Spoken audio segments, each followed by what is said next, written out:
Hi guys, welcome back to Fear My Podcast, and I am your host, the one and only, the Black Queen herself.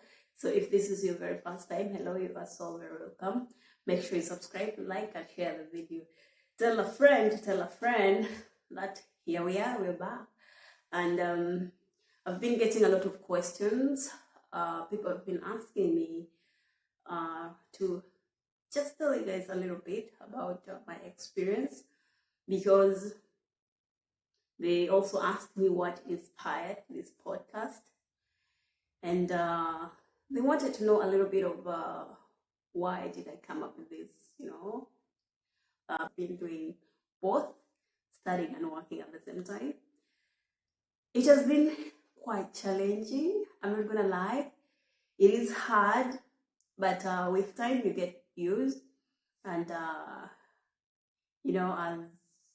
the other lady said on my previous channel, that you need to choose your battle, because either you just pick one, studying, but also when you're just studying, there are things that you still keeps on going. I had only one option. I had to work my way out and also study, because I didn't want to stop on the way. I wanted to finish. I wanted to graduate. And also, still, you have to leave, okay? There are other things that come along.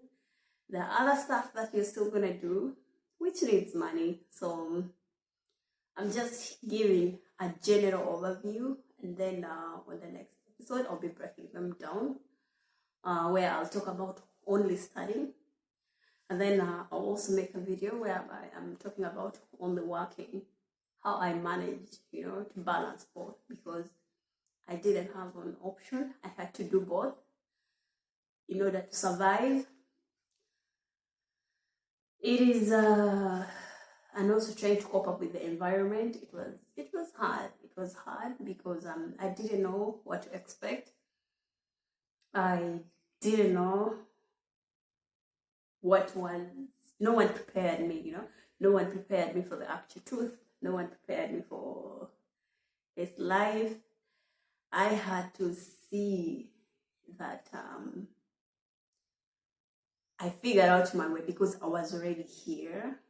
The moment you leave your hometown or home city or home place or your country, and then you move to another place, it is a completely different thing. The changes, the environment, the weather, the food, the people, the education system, because of course I was here as a student. Everything is completely different.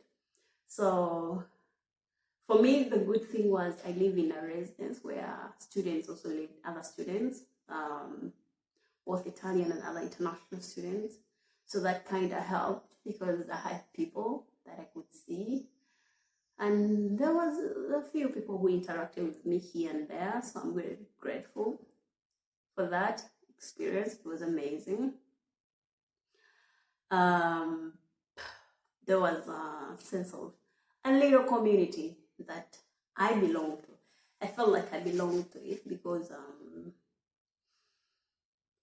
we all recognized or identified ourselves as students. So it was kind of cool, I must say. It was quite interesting. And I wasn't prepared for the weather. When winter came, it was so cold. I was freezing. And when summer came, it was so hot. It was so hot that one day I told my friend that, I'm trying to be disciplined, and I don't know what to do. And the person told me, what do you mean you're trying to be disciplined? I was like, I'm trying so hard not to pass out, because it is so freaking hot that I feel like I can pass out anytime, and it will be international news, It will be like, oh, breaking news. Europe is so hot that even Black people are fainting on the street. So I didn't want to cause that mess, that chaos. And it was hard. I actually didn't like it. It was a time where I used to complain, and people used to ask me, ma scusami, anche tu hai caldo? I'm like, sì, certo. And the questions that were always when this is how I was asked. Ma scusami, anche tu hai caldo? And then I looked at them because I didn't understand why are they asking me if I feel hot or not. And then I'm like, sì, certo. And then the next question would be, ma tu vieni da Africa? Sì, lo so, ma Africa c'è caldo. Sì. E come mai hai caldo anche tu?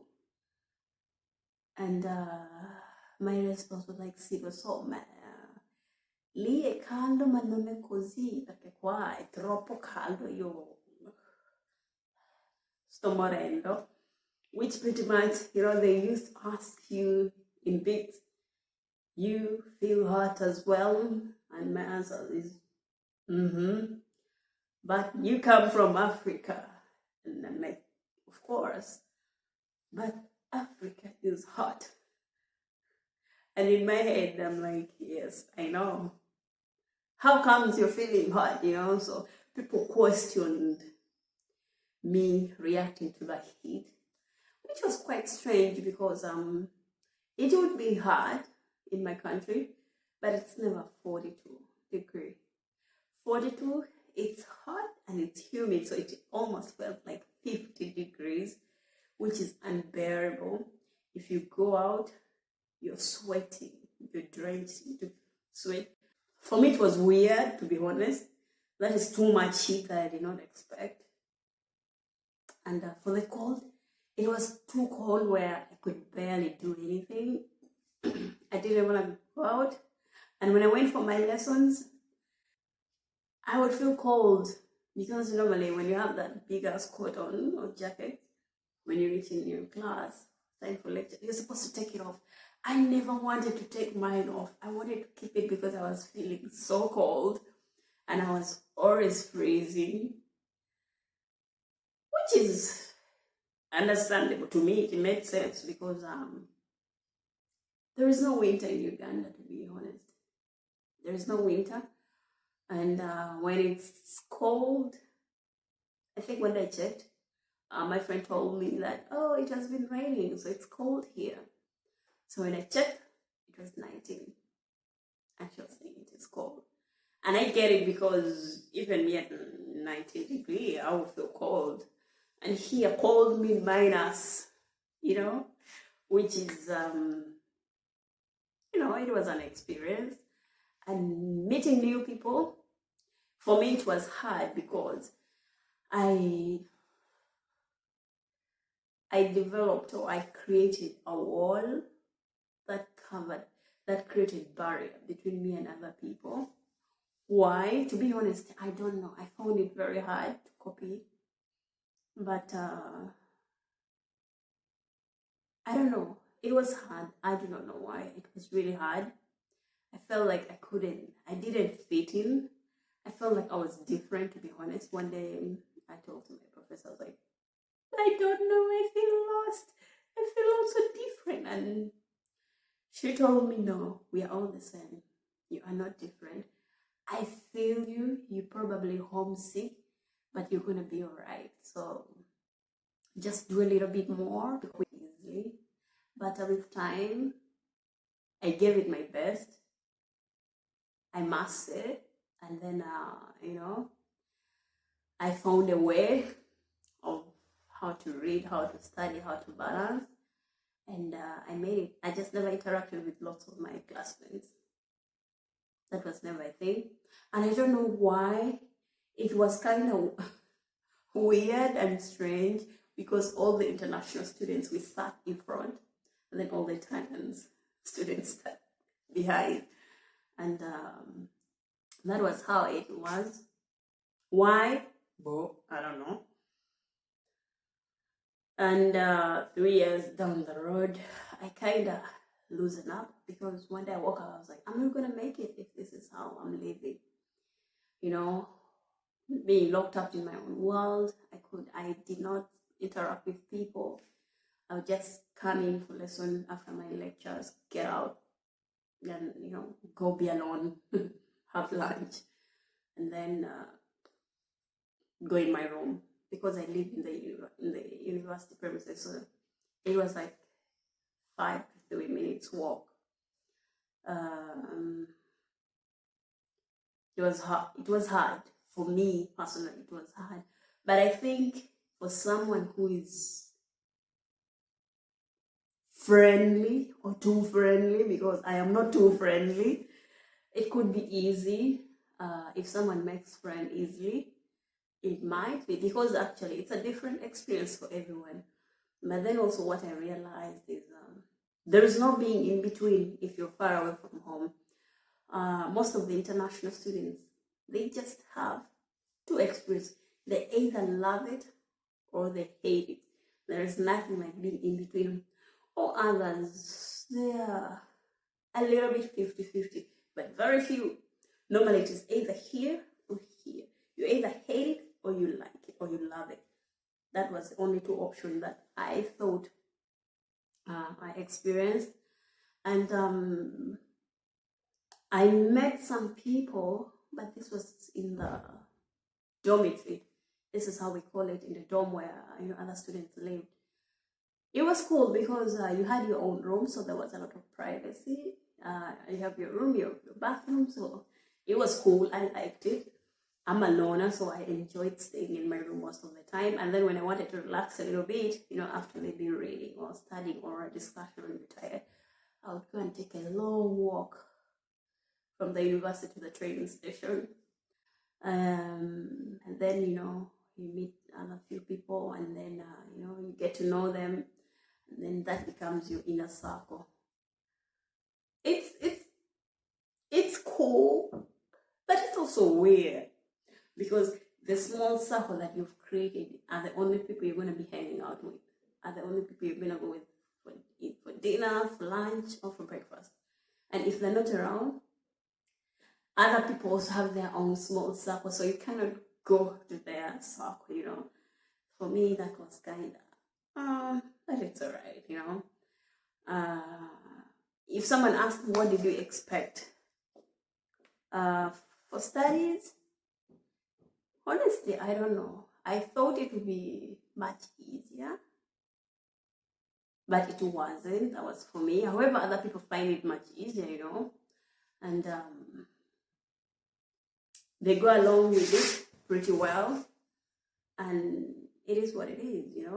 And some people find it very challenging, in that they end up dropping out. Well, because it's challenging, it's really hard to cope up with the new country, new people, new environment. So I could totally relate to that. I understand. However, me, I was like, I'm not gonna stop. I'm gonna go for it, and I must finish.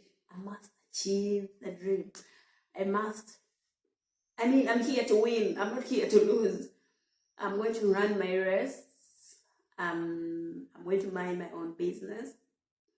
I'm going to stay in my lane until I finish this journey.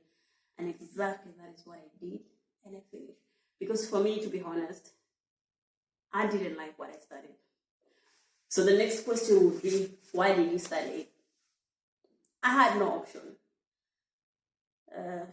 I have no option, because actually right now I'm going to be doing something else so different from what I studied. Of course, I'll talk about it later on in the future, but for now, let's keep it at this. And there was a time where I felt stuck and I had no option. I either had to study and complete, or study and complete. That was the only option I had. So I had to do exactly that. And yeah, no other plan B. I didn't have plan B, plan C. I had only plan A, which was studying. That is it. And then along the way, where I had to, support myself, I got a little job, and I was doing it for 1 hour. Not every, it was thrice a week.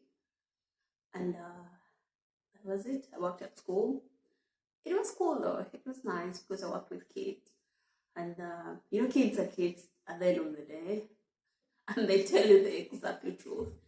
Because I used to go out with different hairstyles. Like, Yeah, the braids, but different colors. So every day they have something to say about my hair. Not every day, but quite often, like every after 3 or 4 weeks.